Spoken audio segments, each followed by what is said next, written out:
J'ai décidé de créer Spylen avec 3 amis pour répondre à des problèmes qui me semblaient importants dans l'industrie du logiciel.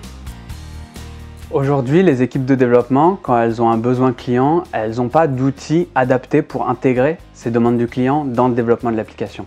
Et Trico répond à ça, c'est un logiciel qui va permettre à ces équipes de développement d'intégrer ces exigences afin de les lier au code de l'application et de pouvoir les vérifier automatiquement lors du développement. Par exemple, quand un client demande au développeur, quand je clique sur le bouton de mon application, je veux que la fenêtre d'options s'ouvre, on est capable de traduire ça automatiquement en code qui va être compréhensible par le développeur, qui va pouvoir écrire et tester son code.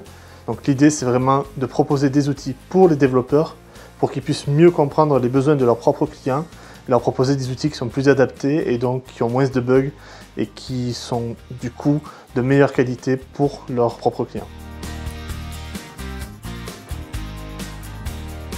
Après la fac, en fait, on est tous partis un peu dans des directions différentes. Donc, y en a qui sont partis en laboratoire, d'autres qui ont fait une thèse, d'autres qui sont partis dans le privé.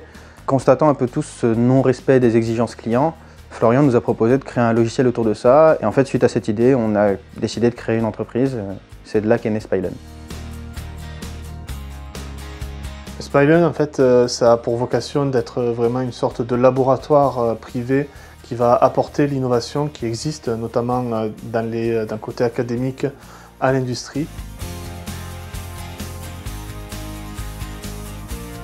C'est Spylen, je m'occupe de l'outil MDE qui permet de transformer un langage de programmation en un autre.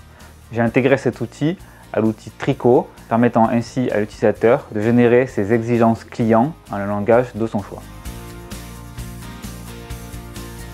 Et au fur et à mesure de l'évolution du projet, en fait, toutes les nouvelles demandes du client seront intégrées dans Trico. Donc ça permet vraiment d'avoir une relation gagnant-gagnant, où d'un côté on a les développeurs qui créent des choses qui vont vraiment être utiles, des choses qui ont du sens, et de l'autre côté on a des clients qui sont satisfaits parce qu'ils ont les produits pour lesquels ils ont payé.